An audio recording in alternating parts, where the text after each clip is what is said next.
everybody. I am retired Detective Bill Courtney. I was a member of the NYPD for many years. Welcome to the proffer, and welcome to today's guest, Tom Schiels. Tom is a former prosecutor with the Manhattan District Attorney's Office. He had a great career there, a long career. Some of the most noteworthy cases in the history of the office. He's here today to share some of his experiences with us. We're going to talk about a case we did together back in the mid-90s. But just to give you a quick idea on how things were back then, I just want to read a few things, some statistics and things that were going on in New York at the time. So, you know, the violence in the 90s was really off the hook with drug murders, the crack epidemic, Wolfpack robberies gone wrong that ended up in homicides. The city came close to having 2,500 homicides, which has only been surpassed, I think, by 9/11, the deaths of 9/11. So, I mean, this is an incredible amount of people killed in one year. We averaged 6 killings a day. You know, for example, a kid in Brooklyn was killed for not returning a high five to another kid. That's the kind of senseless violence. 35 cab drivers were killed in 1990. So cab drivers were probably a more dangerous job than a police officer, for sure. And, you know, 75 children under the age of 16 were killed. Some of the headlines from the day back then were, New York streets are awash in blood. 12 kidnapped and murdered. Bias killing of gay people. It goes on and on and on. But let's just get to the questions. Tom, thank you so much for coming. Where are you from originally? It's a pleasure to be here, Bill. Thanks. Good to see you. I'm from the Bronx, born in the Bronx. I lived in New York City my whole life until just a few years ago when I moved out to Washington State. Okay. Yeah, and I was a Bronx guy too, up until I think like 15. And Bronx was was in a transition back then. It was an Irish borough for a big part, and a lot of Irish history there. And where did you go to school?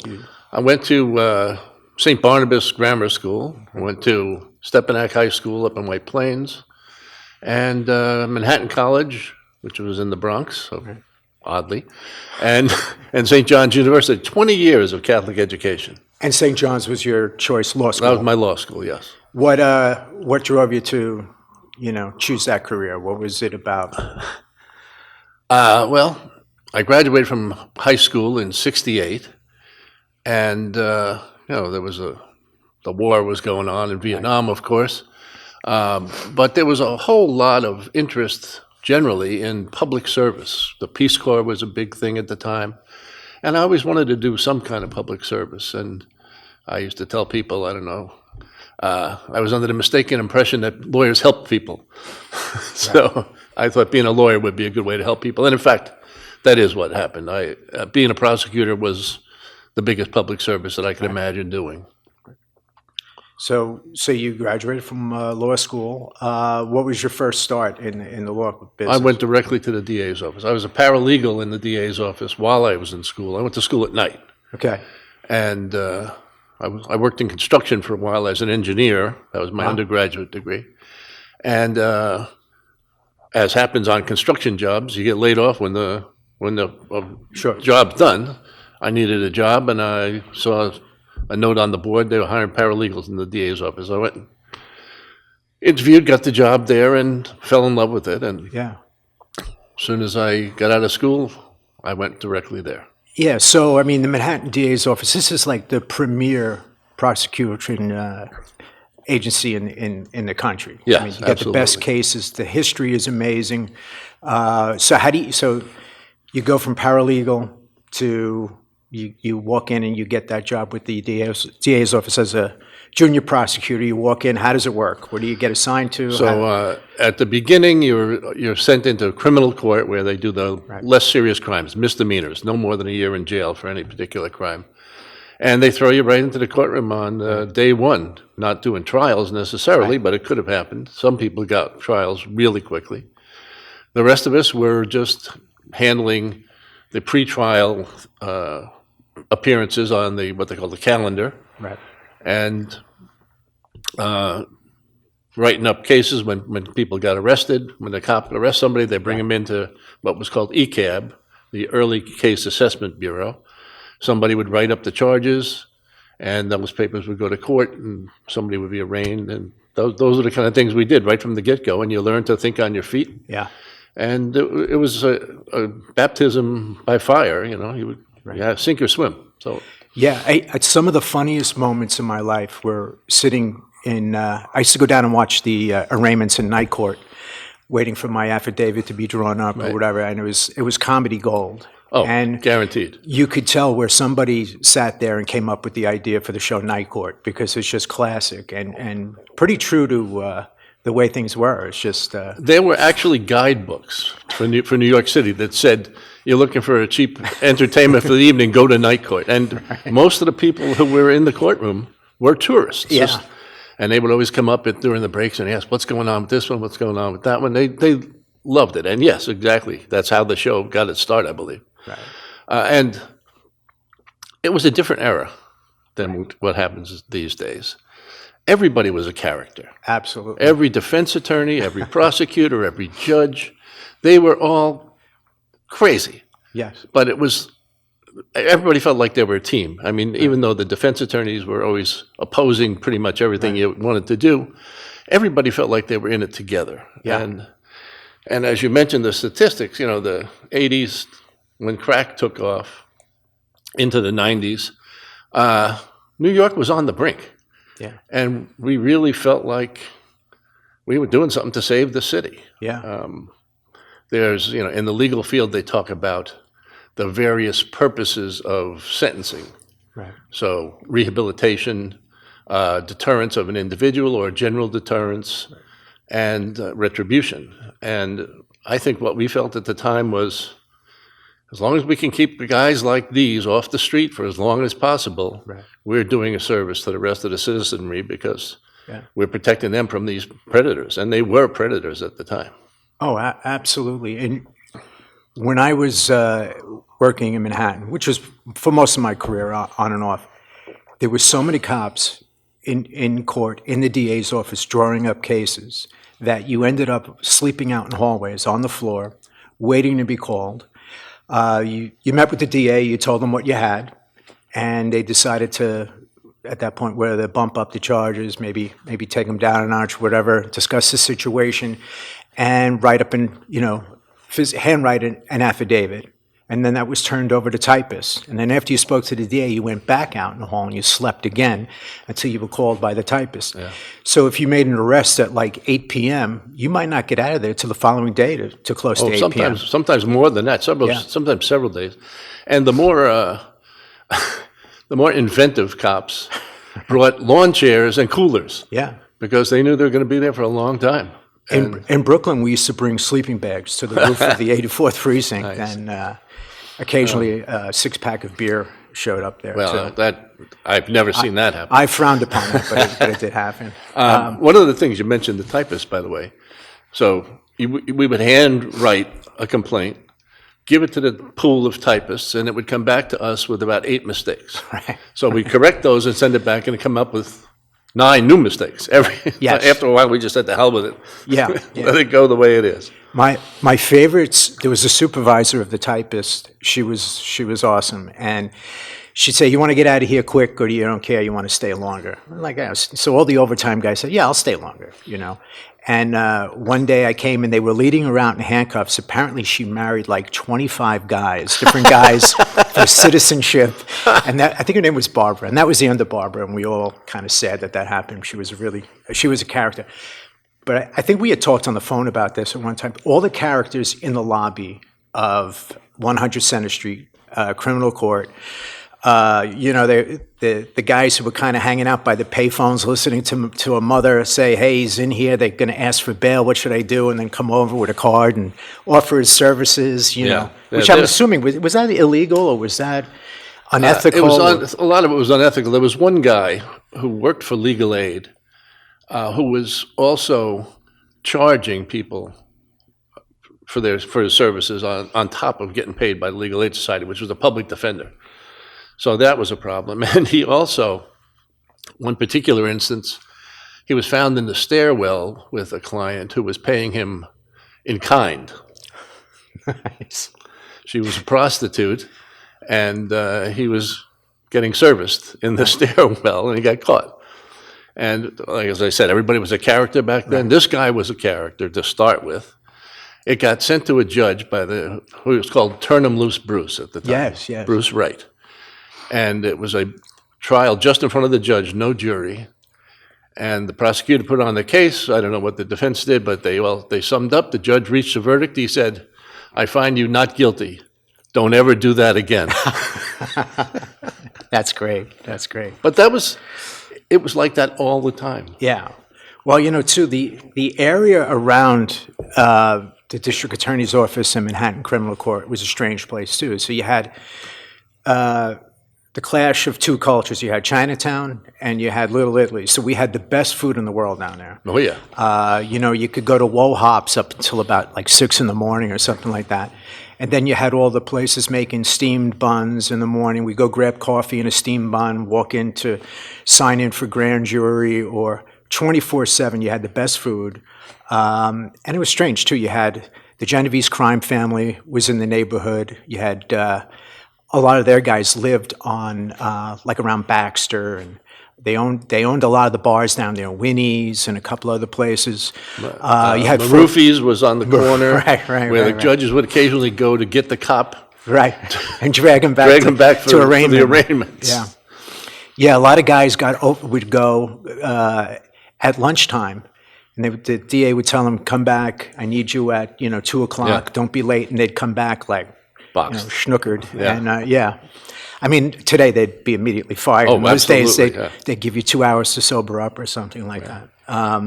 But and then you had the Chinese gangs, the Ghost Shadows. You had a lot of stuff going around the underworld there, and here you are, the major, the prosecuting agency of New York City, sitting right there. Yeah, so it was a strange place, but a great place. Those characters, and we were all rubbing shoulders with all of them. You remind me. One of the most famous bars in the neighborhood, restaurants, was Forlini's. Mm-hmm. All the DAs, all the cops went there every night. And one afternoon I go in there with a more senior DA who had just come from a sentencing. Right. And he was telling me about the case. A bunch of the wannabe mobster guys, the up-and-comers, they had done a burglary on Canal Street. They backed up 2 private carting trucks, revved them up in the middle of the night to cover the sound of them drilling through the wall of a building, right, which was a jewelry store. And he tells me one of the defendants is this guy, Big Mazach. And as he's telling me the story, Big Mazach walks in. And he walks directly over to him, and I'm thinking, this is not going to be good at all. Right. Mazach put his hand out, shook his hand, and said, "No problem, just business." Nice. Yeah, they had the scam too, where they were selling fireworks in the parking lots there, and there's always a kid from Jersey came, handed $500 off, and they said, "Oh, we'll be right back," and of course they never came back. Yeah. By the way, one year I bought fireworks from Big Mazach. Nice. Yeah. He sent his minions to go get the stuff, and he came back I gave him $100. He came back with like a washing machine box full of fireworks. Yeah, I think I got a better deal than anybody else. There were 2 low-level Genovese guys over there. One's name was Baby Carmine, and the other guy was his name was Chinatown. And their paycheck for the year was the fireworks. Mm-hmm. And then they did botched robberies the rest of the year, and we're off in court. But so I want to just touch on, you had one of the biggest cases in the 30-something years that I was around. I'm going to say it was, you'll know the era, but it's the Brian Watkins case. Right, 1990. 1990. Family is visiting from Utah, I think U.S. Open. Yeah. And they're going to go out to dinner or They something? were staying at the Hilton on 54th Street and 6th Avenue. Right. And they had come down to the 7th Avenue subway station to go down to the Village. There was parents, a son, Brian, who was 21, and an older brother and his wife. The brother was like 25 or something like that. And they went down into the subway platform. They were Mormons. They might as well have been wearing bullseyes on their shirts. They should have had a sign that said, "We are the perfect victims." Right. This group of kids, teenagers, 20-year-olds, give or take, came in from Queens. They were going to go to Roseland to go dancing. It was a disco kind of club or whatever, some kind of dance club. And they all left Queens knowing that they didn't have enough money to get in. And their plan was they were going to rob somebody or a couple people on the way in, Right. in order to get the money to go to the club. And they all got off the train there with the Watkins family standing there. They descended on them like a wolf pack, literally, Yeah. and beat the father, beat the mother, beat one of the sons, and Brian stepped forward to protect his mother, and the guy stabbed him in the chest, murdered him. A horrible, horrible crime. Right. And as I said, it was 1990, the year we had the most murders in New York City ever. And how many defendants were on that case? It was Well, there were, and I'll give credit to a young woman. It was her first time. We had a thing called homicide call. right. For Right. 24 hours. We one called it the person- riding DA. You had to Yeah, call it the yeah. riding DA. Right. For 24 hours, you're on. And whatever cases come, you deal with them. Right. So this young woman, it was her first time by herself. And she got this. She took statements from, I think, 15 or so guys. She was at it forever. She did a great job. Wow. And I happened to be in the Hamptons at the time. Now, back then, they had group houses. Somebody would rent a house with 5 or 6 bedrooms, and about 20, 30 people would be there. I went into the local town and got the newspaper on that Sunday morning, and there's a headline with a picture of Brian Watkins having been murdered. And I said to myself, I wonder who got that. Yeah. About half an hour later, the phone rang, and I found out who got it. Wow. I did. So So how does that work? You're at this time, they don't give cases to somebody like that. They're not going to give a case to somebody who can't handle it. Yeah. So you're obviously, you're in the big leagues now. Does the call come from like someone like Morgenthau? Does it come from the bureau chief that who's going to handle it? How is there a batting order? How did you? Well, as I look said, into this that? woman, it was her first time by herself. Right. So they weren't going to let her handle this because we ended up, at that time, we had 8 guys charged. And it was going to be really complicated. Most of this evidence was going to come from the statements that these guys gave to the police and to this young woman, Right. assistant DA. By the way, when the DA would speak to them, those were all videotaped. Yes. Tremendously powerful evidence. At any rate, they thought she just hasn't got the experience to be able to do this. I had been there about 11 years at that point. Right. I had been appointed a year or so earlier as what they called senior trial counsel, which just in recognition of my trial experience and skill. Right. So they said, well, we need somebody with that kind of talent. And I got a call from my bureau chief that morning saying, come on in tomorrow, can't you cut your vacation short, you're going to have to do this. And that's how I ended up with the case. And it dragged on for about 2 years or so by the time we were finished. We had to have a couple different trials because we couldn't try them all together because of the conflicting statements that they made. Each one of them would implicate others. Right. You weren't allowed to have a guy sitting there on trial who was saying that other guy did something. Right. So things had to be redacted. Certain evidence couldn't come in against different guys. So we had to separate Right. them into 2 different trials.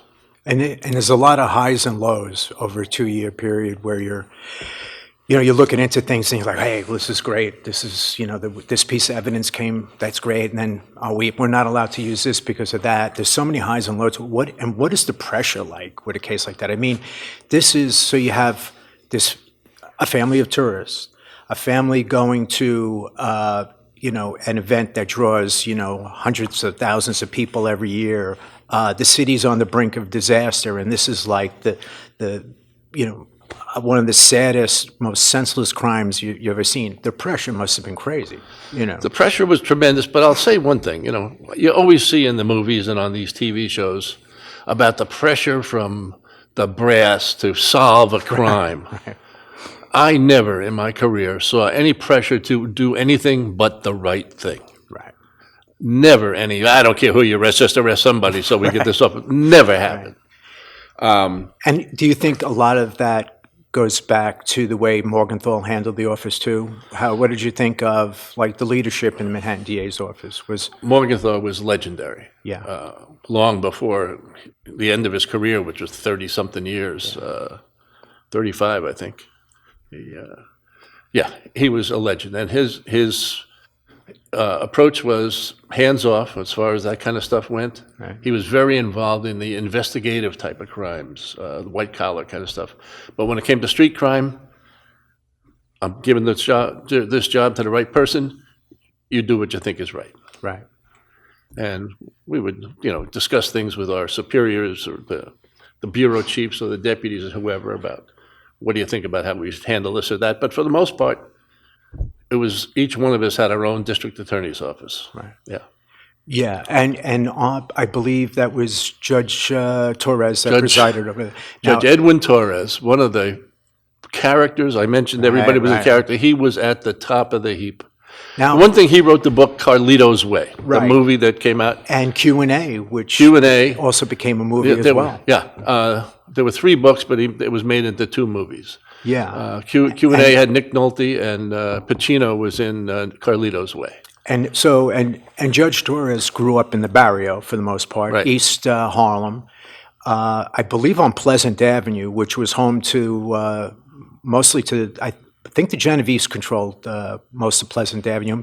Pleasant Avenue was the place in New York City where they picked the number every day. So the number that went around the whole city, when you played the numbers racket in New York City anyway, they would pick the number there or they would publish a number from there. Mm-hmm. And but Judge Torres was there in an era of, where there was the beginning of Hispanic pride and, searching for their piece of, the pie. Mm-hmm. And it was a rough and tumble neighborhood. And he ended up becoming, not only a judge, but one of the most flamboyant. And I think one quote was, he told a defendant, your parole officer hasn't even been born yet. That's exactly right. Yes. So he really was a character. And do you recall anything from the trial? I actually went to the sentencing. Oh, did you? And I don't know on which part of it. Yeah. But I remember it being really impressed, and I became a fan of Judge Torres, the way he handled himself. And but why don't you anything? Do you remember? I'm sure there's a ton of stuff. Well, he had a real talent for writing and orating, although he sounded like somebody from the barrio, Right. quoting Shakespeare. It was actually hilarious. A wound not so deep as a well, nor so wide as a church door, was he referred to the stab wound that killed Brian Watkins. Wow. And he also, in that same sentencing speech, talked about, well, only one person committed the stabbing, and everybody says, well, I shouldn't be punished as severely as that person. And his statement about that was, you step as far as he who steps the farthest when you run with the wolf pack. Wow. He was a brilliant, brilliant guy, and really creative with his oration. It was really remarkable. Yeah, and I believe he's still with us. And I know at one point, I think about 10 years ago, they were offering him some kind of like Judge Judy type show or something, and I think he declined. That I would have paid money for that. Oh, that would have been priceless. Absolutely, yeah, that would have been great. I don't know if you're interested in. I mentioned so many characters. There were people who were the other end of the spectrum from him. There was this one guy.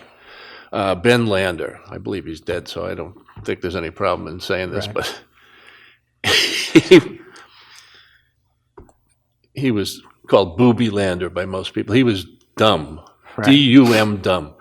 A friend of mine was on trial. It was the end of the trial, and the defense attorney asked for a particular charge to the jury. And my friend, who was the DA trying the case, came back, and we all sat in the lunchroom or a room and had lunch every day. And she says, the defense attorney asked for this. It's just ridiculous. And everybody in the room said, of course that's ridiculous. That's clearly not the law. Black letter law says exactly the opposite of this. But the judge says he's going to research it over lunch. So everybody's thinking, oh my God, what kind of conclusion is he going to come to? Now, I happen to have to go to court after lunch for something else. And as I'm crossing the street, I run into him. He says, Mr. Schiels, let me ask you a hypothetical question. And he asked me that exact question. Nice. And I said, well, no, it can't be because da-da. He says, yeah, that's what I thought too. And he went back into the courtroom and he announced that he researched it over lunch and therefore... Nice, brilliant. Just amazing. What do you think would have happened if you didn't cross paths that day? Yeah. God only knows. Yeah. There was another guy, by the way. You know the name Harold Rothwax? Yes, of course, of course. He had been a legal aid attorney. When he became a judge, I don't know what changed him, but he came out hell-bent for leather. He was the most demanding of everyone, right, and hard-nosed guy. So I had a murder case from the 9th Precinct. It was a robbery of a marijuana dealer.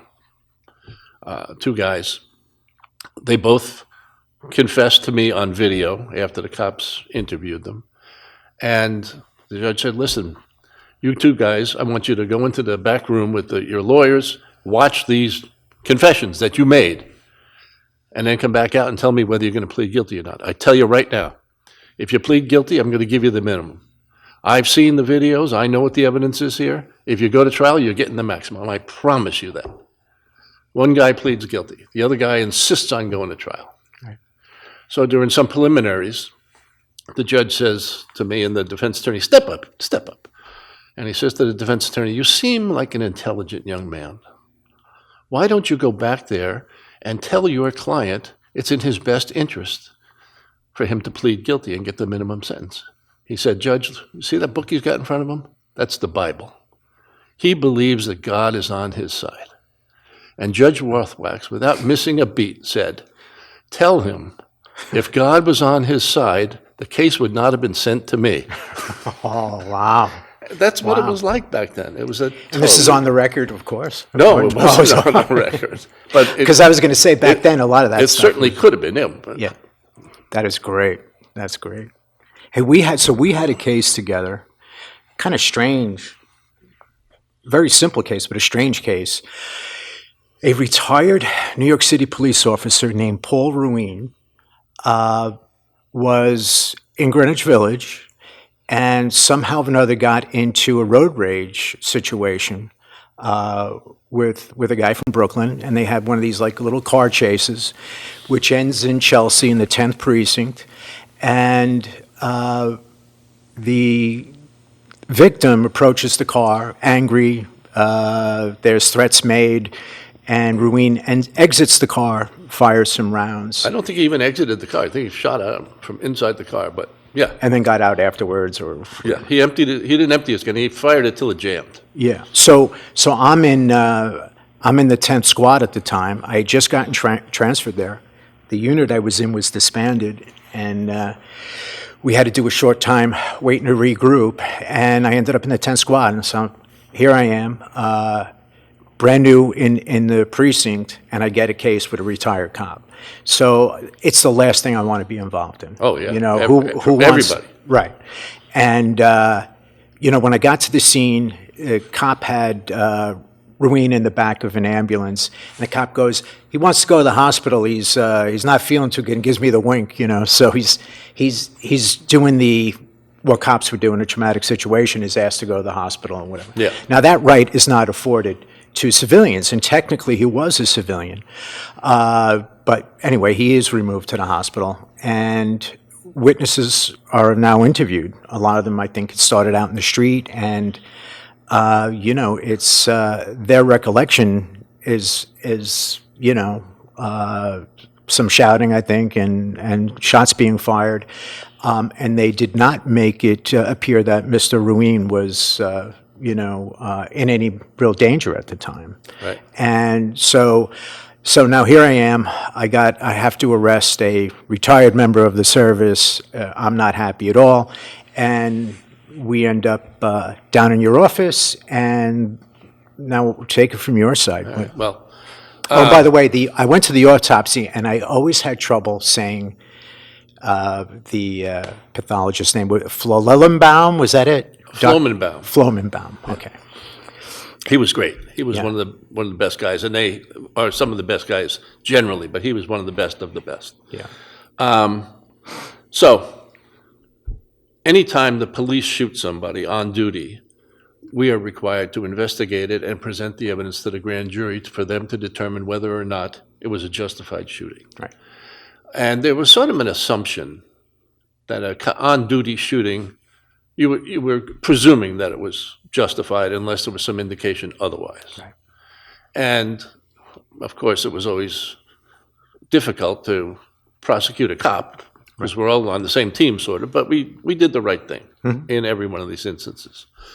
But there was a similar presumption with this guy. So I reported immediately to the chief of the trial division when I got this case. There's a retired cop just shot a guy 6 times or 5 times, whatever it was. And now, 99% of the time, if it's a murder case, no bail. Right. And I don't mean you're released. I mean no bail. You're remanded. You cannot put up any bail to get out. Mm-hmm. But it was determined that this guy would be allowed to put up a certain amount of money for bail, and he was in fact out during the course of the pendency of the trial. I began to look into the evidence in the case, and I had some information from the police who were on the scene and some things that his attorney had told me about what supposedly had taken place. And then when I got the autopsy results, the wounds to the victim were clearly not in keeping with what Paul Ruin was saying happened. He said the guy had his hand behind his back, he was bladed, turned sideways to him, as if he was reaching for a gun. Right. The wounds were in both of his arms, as if he had his arms up to protect himself as he was being shot. Right. And turning to the side, the bullets hit him in the chest, in the side, and in the back. So the forensic evidence indicated this was not what he claimed it to be. Right. And then his lawyer decided to bring him in with his wife. He was in a car with his wife when this road rage incident happened. And he had pulled off onto, I think, 29th Street off of 8th Avenue and stopped his vehicle. And the victim pulled up behind him and did, in fact, get out, standing about halfway across the street, yelling at him.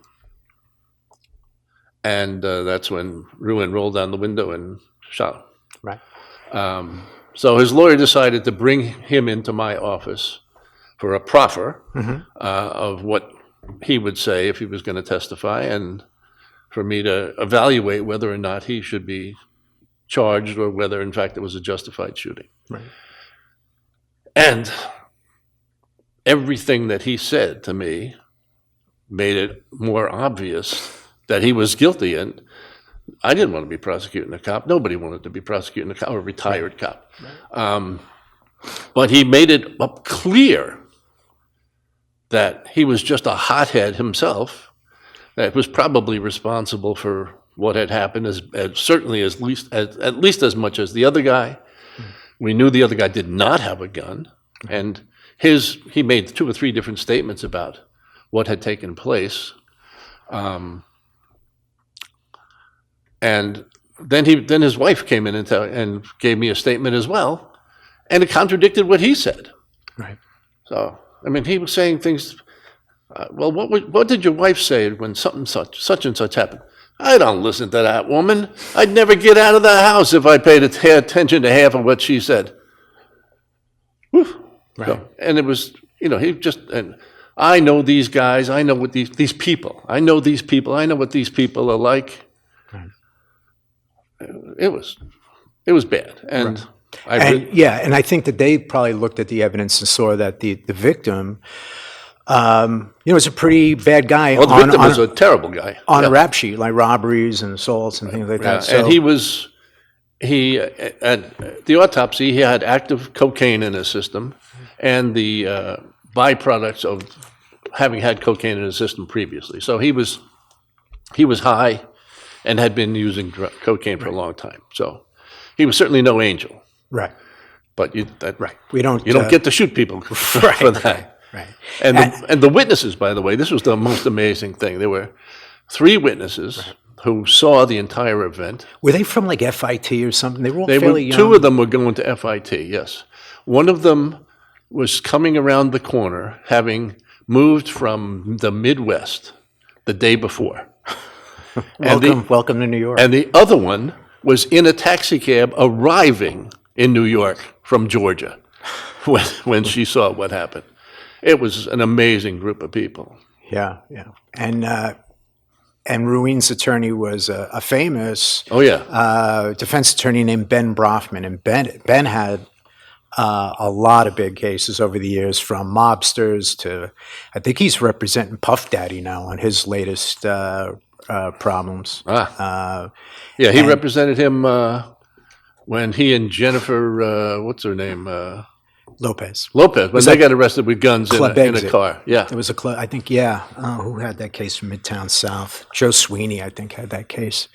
Ben was a real, like, aggressive kind of guy, and I guess, and he had an aggressive client. And I think I don't know how they thought they were going to beat this thing. And did you offer him a plea? And he never was interested in the slightest in taking a plea. He was going to trial from the get-go. Wow. Okay. And I don't even know what would have been an acceptable plea, but it was never even brought up by him. And do you remember? Let's backtrack. I was about to ask you what his sentence was. So I get called as a witness, I think, from Brofman. And when I'm standing outside on deck waiting to go in, court officer comes out. He goes, it's going to be a minute. He goes, you're not going to believe what's going on in there. And he laughed, so I'm like, oh my God, this is, so here I am, retired cop. I just got to go in there. I'm not happy to be there. But that's the job. And apparently you guys have been going at it. And so I think the judge had admonished you guys to say, let's take it down a notch, and whatever. So next witness is me. I walk in. What's funny is a week earlier, and I'll never forget this. A week earlier, I had a trial in the Southern District, and in the Southern District, everything was brand new and everything is polite and clean. Yeah. And I remember sitting in that box, and there was carved in "fuck you." So I sat down amidst a firestorm of litigation, and that was the greeting as I sat in the box. And I was immediately questioned by Brofman about whether or not I had recorded on the online booking sheet that his client had salt and pepper hair. Apparently, I checked that off. And then he produced a Polaroid photo that I believe maybe I had taken, and said, does it look like he has salt and pepper hair in that picture? And I says, well, I think it's because of the camera. It looks a little dark. And he slams his hand down and says, Your Honor, he's hot. I want to treat him as a hostile witness. So I'm like, oh my God, whatever. So you guys had exchanged, I'm assuming, barbs under your breath or something, and the judge had called you up. And he was whispering to you, but like, guys, whatever, cut it out, whatever. And as you turned to walk to your respective tables, you said something out of the corner of your mouth to Brofman, and I don't know, I didn't hear it, but I did hear Brofman looked into the audience, and he saw a heavyset Manhattan district attorney who was laughing at whatever you had said. And I heard him clear as day say, what are you laughing at, you fat fuck? And the gavel went down, and I got called off, and whatever. So anyway, I returned as I'm outside saying, like, the heat is off. Like, I don't have to worry about anything. This is like, I was at ease now that I was a part of this, this really kind of chaotic court scene, Went back in, I think maybe 1 or 2 more questions, and I was out the door. Yeah, it was a knockdown, drag-out battle. And I had been in the office maybe close to 20 years at the time. Brofman had way much more experience than I had. And one of the people from my office said to me one day, you know, everybody in the office is saying they don't know if the floor is going to hold up that much testosterone. It was quite a fight from the start to the finish. And that was one of Brofman's big things, the salt and pepper hair. Yeah. Because the wife had like white blonde hair. And one of the witnesses had described the shooter as having white blonde hair or something like that. I can't remember. Right. And at some point during the trial, Brofman has her brought into the courtroom so that the jury gets to see she's got white blonde hair, as if she's an exhibit. Right. And then she has to leave the courtroom because they can't decide whether she's going to testify or not, and she can't be in the courtroom if she's going to testify. Right. And then she does not testify, and then she's sitting in the second row during summations. And Brofman goes off on, you know, how can you prove that you're innocent? So when it was my turn to get up there, I said, well, one of the ways you could prove your innocence is you could call your wife, this woman who's sitting right here, right now. Wow. And that was the end of it. Yeah. He was convicted pretty quickly. And what did he got? He got the minimum. Oh, did he? I thought what was it, like 15? 15 to life. 15 to life, yeah. And, you know, the judge was quite sympathetic toward him because of the same reason that everybody else was, because he's a retired cop. Yeah. But he had to give him 15 because that's mandatory. Yeah, and apparently Brofman hired Bo Dietl and Associates as their investigative team on the defense. And, you know, I got a call probably like a month or two before trial, and this retired first grader with a, you know, gravelly voice said, hey, I heard you got this case, kid, and, you know, man, what a shame, huh? There, but for the grace of God, go I. Can you imagine? And he's feeling me out for a statement like, you know. Sure, yeah. And so I was like, hey, you know, yeah, well, thanks for calling. I got to get going, kind of thing. And, you know, I'm not falling for that trick. And then there was only something like 2 years left in Ruin's sentence, and I got a call from a retired detective. I forget his first name, Hawkins. He was a retired first grader. I think he worked in organized crime. I think his last assignment was Intel, and he wanted me to testify at some hearing or something to get him out, you know, whatever. And it was just so bizarre. Yeah. And it adds to the bizarreness of their defense. Their, you know, I don't know how much better he would have done with a plea, but it has to be better than, you know. It would have been, I'm pretty sure that he got out first time that he hit parole. Right. Parole eligibility. But he would have gotten out way earlier if he had taken some kind of a reasonable plea. Right. And saved a lot of money. Yeah. Oh, yeah. Right. And, you know, the family of the victim were mad at me the entire time. Right. Because the case was taking a long time to come to trial, which is always the case. And certainly when the defendant is out and facing charges like that, there's any reason that they can find for a delay is a good thing. You know, no defendant wants a speedy trial. Time is their friend. Right. So they didn't want to have a trial right away, and I had a bunch of other cases that I was trying as well. Right. But every time the case was on, the family would show up and they'd be angry at me because it's not moving to trial sooner. And at some point, they even called me a racist because I was allowing this white cop to escape justice because we're not having a trial. Right. And then we have the trial, he gets convicted, and I'm standing there by the elevator, and they come running over, and they're all hugging me. Right. I said, well, you don't think I'm a racist anymore, do you? Yeah, they had staked the precinct out that whole night, and we said, listen, there's nothing we can do now. It's in the hands of the district attorney's office, and they wouldn't leave for the longest time. I think they thought that, you know, there was going to be, if they didn't stay there, nothing was going to happen in the case. Mm-hmm. But yeah, it was, you know, it's a funny set of circumstances. Years later, I was working out in LA on a case, and we had been going out there kind of steady. So we knew a lot of the characters and former wise guys and stuff. And I ran into a former Lucchese associate, and he was complaining that he had problems with his federal parole, and that his attorney was petitioning the government to give him credit for 6 months or something along those lines. And so I told him the story that I just told about Ben Brofman. And I says, do me a favor. I said, the next time you talk to Ben, ask him if he remembers that incident. And he says, Ben charges me a fucking $1,000 an hour. Do you really think I'm going to ask him about your story?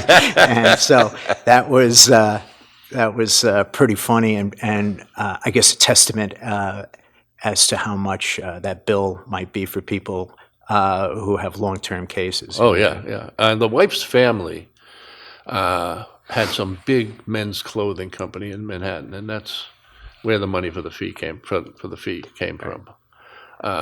But yeah, that it put them in a big hole, no question about it. By the way, Ben, not a funny guy. He doesn't have a sense of humor at all. He's all business all the time. But I went to a luncheon where he was being honored for something, and he told actually a very funny story, and for him, remarkably funny. He was representing John Gotti, right. And he went to Rikers Island with a tape recorder and tapes for John Gotti to listen to the wiretaps where John Gotti is saying things that are totally, totally incriminating. Right. So they listened to the tapes for a while, and John Gotti says to him, so what kind of jury you think we should get? And Brian said, a deaf jury. Nice. Yeah. I wonder if that was one of the cases back then where they Sammy the Bull had found a carpenters union guy was on the jury or something, and they managed to have a like a hung jury or. Yeah. Well, there was a hearing at some point after Sammy the Bull flipped, and it was about whether Gotti's lawyer Cutler should be excluded from the case because they were claiming that he was a part of the enterprise, not just an attorney. And the lawyer was asking questions at this hearing of Gravano and says, isn't it true that Mr. Cutler got John Gotti acquitted 3 times? And Gravano says, no, twice we fixed the jury, once he got him an acquittal. Nice. Yeah, it was a different era. It was really an amazing. And think about Hedda Nussbaum. Yes. Who was the husband again? Joel Steinberg? Rifkin. No, Joel Rifkin was the serial killer. Steinberg. Joel Steinberg. Yeah. Murdered the baby. Who? Right. 3, 4, 5, 6 years old, something like that. Peter Castellaro had the case, and he told me, I don't know how they got the grounds to do this, but they bugged his cell. And apparently he was attorney but got admitted to the bar without having to take the test during the Vietnam War. They had made concessions. Yeah, he never went to law school. Yeah, and they had actually bugged his cell because they knew that his attorney was bringing him cocaine into the prison cell. But one of the most horrific things I saw with that case was Peter showed me a Polaroid picture of Joel Steinberg holding up his infant adopted child by the ankle like some kind of toy, I remember seeing that. Yeah. And that was another case that was just horrific and terrible. And by the way, the judge in that case was Judge Rothwachs, the same guy I told you, so demanding and so tough himself. Yeah. During the morning, he was coming into court. He would bicycle to court every day. Somebody opened the car door, and he went over the door, broke both his wrists, showed up in court after lunch with both wrists in casts, and tried the rest of the case that way. He was a tough guy. Wow. Yeah. I just thought of a funny story. I'm not going to mention names. 2 cops are standing outside of, right outside the doors at 100 Center Street, and Mitch Blood Green, the boxer. I don't know if you remember Mitch. Yeah. Mitch was a regular in Manhattan. He had been tased probably more than any other individual in the history of New York City law enforcement. And he had like a black eye. He's on the payphone that used to be right there next to the hot dog stand out in front. And he's like yelling, and one cop yells, "Hey, Mitch." And he turns around and he goes, "This cop says he can kick your ass." And Mitch goes berserk. and the cops hightailed it back inside 100th Center Street, past the court officers to safer ground. But, Oh, man. But yeah, that building, you know, it was so drab inside. It was like they created one of the most, I mean, it just really, like, it was a beautiful building with the way the stone was set, marble. The handles on the bathroom doors had the City of New York seal on them. I mean, it went to such great lengths. And then they just said, let's just leave it alone for 50 years and never do a thing to fix it. But Yeah. it really was a cool place. And it went down. I used to try misdemeanor cases in this small courtroom, and above the bench, it's in raised letters, it said, "In odd we rust," because some of the letters had fallen off. And next to the bench, there was a huge air conditioner that became a nesting place for pigeons. So the entire window under the air conditioner was white. nice. This is the surroundings in which we are seeking justice. You know? Yes. It was, yeah. Yeah. Well, is there anything we haven't covered that you think is important? Is there any memories or things that you have that you just... The only thing I would say is, you know, we were doing God's work back then. Yeah. And we were saving the city. We were Yeah. saving the people who lived there from a fate nobody knows. Because if we turned it around, Oh, the absolutely. police, the prosecutors, we turned that city around. We went from the most murders ever to The least, like right. 1930s level of murders. Yeah. Yeah. And I'm proud of the work I did. I'm proud of the work that the police did. And Yeah, and I'm sure you had a love for, over the years, for some of the cops and detectives that came in, more characters that with just, you know, great stories, some really, really funny guys. And, oh yeah, hey, real quick, Linda Fairstein, when she was a young DA, was not particularly fond of my unit. And I was in a decoy unit, and she had made allegations. She thought we were entrapping people. Ooh. And we were later vindicated by 60 Minutes, did a piece on us. And anyway, some chicanery was going on in her office, and someone threw a dart, missed the dartboard, and it went out the window. And it had a perfectly round hole. We had some words with her that day over something, and I forget what it was. She had a thing for us. Anyway, the next day I'm coming in to punch in. I'm in the courtyard behind it, and there's, you know, like they're recreating a crime scene with a hole in the window as if someone pegged a shot through a window. So I will leave it with that. Of course, no one ever said anything, and I guess the case is now solved after all these years. We can rest easy. Terrific. Everyone's been apprehended. And but hey, Tom, I'm really glad you came here. We did this live at the church studios, the historic church studios in Tulsa, Oklahoma. Leon Russell founded this place, took an old church, made it into a great studio, and it's such a cool place to do it. I'm glad we got to do this together. You were absolutely one of my heroes in the DA's office, and a well-respected guy, and I never heard anybody say anything but great things about you, and I'm glad you I've came. heard a lot of bad things said about me, but most of them are true. Well, hey. Anyway, it's been great. Thanks so much for having me. Thanks for being here. All right. Thank you so much, everybody. Murder, murder, murder.